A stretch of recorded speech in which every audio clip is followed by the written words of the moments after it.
Well, I want to thank you guys both. I am Matt. I am one of our editors and writers for nerdinitiative.com, where we talk all sorts of movies and pop culture things. And we're here with Skylar James and Christian White to talk about Apartment 7A today, which is the highly anticipated prequel to Rosemary's Baby. It's something I didn't think I would ever get to see. I am a big fan personally of the original film. So I got to start off by asking, it is kind of seen as like a pioneer film in the possession genre.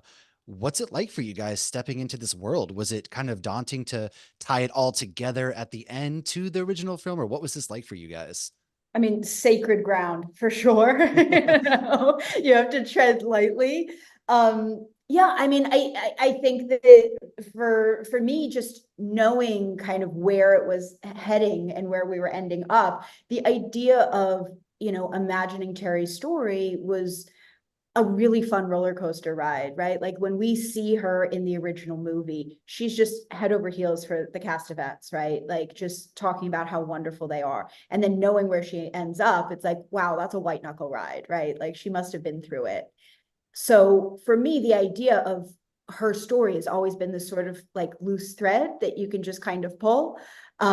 So I kind of fell in love with her and imagining who she was, from the outset. And I had gone back and read the book, and there's not a lot more about Terry in the book, but her big dream was going to secretarial school, which, for a 1960s career woman like that, having those ambitions is fascinating, right? Like it's really sort of empowering. And so it was, how can I put a different lens on this to see her in a more modern light and tell the same sort of story about this, like, totally, autonomous, badass, fierce woman through the lens of 2024.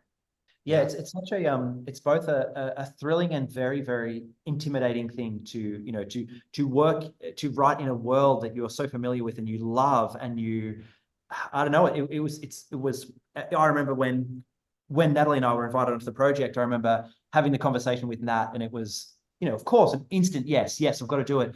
And then I remember laying awake that night thinking, oh my God, if you mess this up, a lot of people are going to be angry at you. And even now, in my day-to-day life, I've film geek buddies, and I remember saying, I'm working on a Rosemary's Baby prequel, and they would look at me sort of angry. They were, they were angry. They were sort of, I want to see it, but you better not mess it up.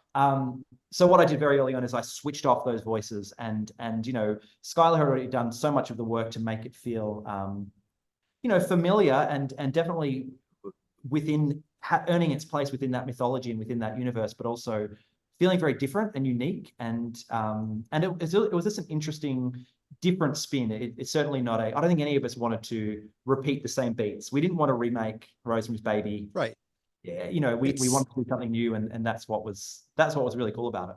Yeah, I mean, you guys are all you put your own unique spin on it. And I know for myself, one of the things that I found while watching it is that I would oftentimes forget what genre of film I'm watching, because it's very much like at times I'm like, oh, we're watching a comeback story with Terry, and I would get sucked in until there would be like some jump scares. So was that kind of the plan, or how did you guys manage to like walk that fine line so well? Well, it was that when by the time I came onto the project, that there were these two genres that were already mixed together in such an interesting way, which was, horror and musicals. It was this weird, wonderful mix of like spooky musicals. And I'm a big musical fan, and some of them are, especially of that era, they're so iconic, but actually quite unsettling and quite weird Yeah. already. So that, that mix of sort of genres and mix of ingredients was already there. And then yeah, certainly never thought I'm writing a comeback story, but you're right. There is that element to it, isn't there? Yeah, for Yeah. sure, for sure. And I think too, it's like, there were earlier kind of versions of scripts that had a lot more sort of like spooks and horror beats. And, I think that was something too, that in the direction of it that Natalie did of really letting it breathe and take its time and building those sort of characters. And so I think it's, all of us kind of coming together as this kind of collaborative brain trust and finding the film in there. And Yeah. it's a cool process. And that's one of the things that Natalie's really good at, is she takes her time and she really makes you invest emotionally in that character. before the bad thing. You know, she gives a lot of time to that, to just like, let's invest in this person. Then when horrible things are happening, we're going to feel so much more uncomfortable because we've invested, you know. So I think, you know, and that was certainly there in the scripts, but she just sort of took it and took her time, which I think is really, which is really interesting and quite rare nowadays. You know, often films are bang, bang, bang, bang, bang, and she likes to slow burn it a bit. Oh yeah, I know. It's, you know, modern film, everybody wants, you know, the answers. They want the thing right away, especially in like horror films. So it could be kind of hard. And I know we have a couple more questions left. So I gotta ask, because one of my favorite demons in this movie is there's a scene where there's a bedazzled type demon. I need to know, was that something on your guys' end that you came up with, or how did this creature get created? Because we see a few different kind of creatures in this movie. Yeah, that came. Well, I'm pretty sure that came from Natalie's mind.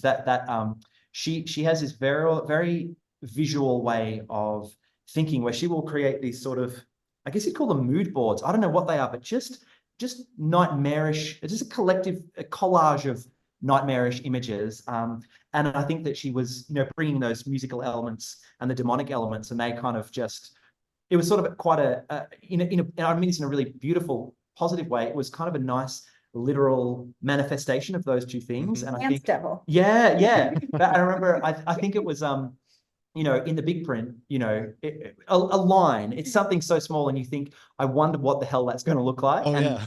and it looks so good. It's so, I'm so glad it worked out the way, and it seems to be staying in people's minds, which I think is really cool. And the cool thing is too, is like when the first draft of that scene, it, you know, that sort of Busby Berkeley, like, you know, dance number, it borrowed so much from Marilyn Monroe and Diamonds Are a Girl's Best Friend. And if you go back and watch how creepy that is, like it kind of blows your mind. And so it's like, you know, that language of like, you know, there's kind of like something sinister, a little bondage, like it's unclear what's happening. And it's kind of baked into it, which is really cool. Yeah. Absolutely. And then final question I have. So if you found yourselves just placed in a certain genre of horror films, what kind would you hope it is to give you your best shot at survival? Oh, I think you go. I think I have an answer. You go, because I'm going to steal. Part of me wants to say zombie horror, but I think everyone thinks that they're going to be the one who survives and who can kill their best friend, you know, can pull that trigger. And I actually don't think I would survive. I think I'd be one of the first ones to die. I think probably slasher. I think slasher, it's non-supernatural. I can fight them, and I can, there's a tangible enemy usually to defeat. I think that's how I'd have. I would anything demonic, poltergeist, all of that would terrify me. So I'm going to go with slasher. I think I'm going to go with Jaws because it'd be over quick. Oh, that's a good one. That's right. A lot of people forget Jaws is kind of an early horror film too, but those are good. I mean, the slasher films, I'm like, oh, I can always take that guy. Yeah, like those are great. And well, you guys, seriously, thank you, Skylar. Thank you, Christian, for hopping on and talking about this movie. It is something I think people are going to enjoy. It releases on Friday, September 27th. And if you want to read my early review, nerdinitiative.com is where I have that at. And once more, thank you guys seriously so much for coming and joining me. Thanks for having me. Yeah, thanks so much. Cheers.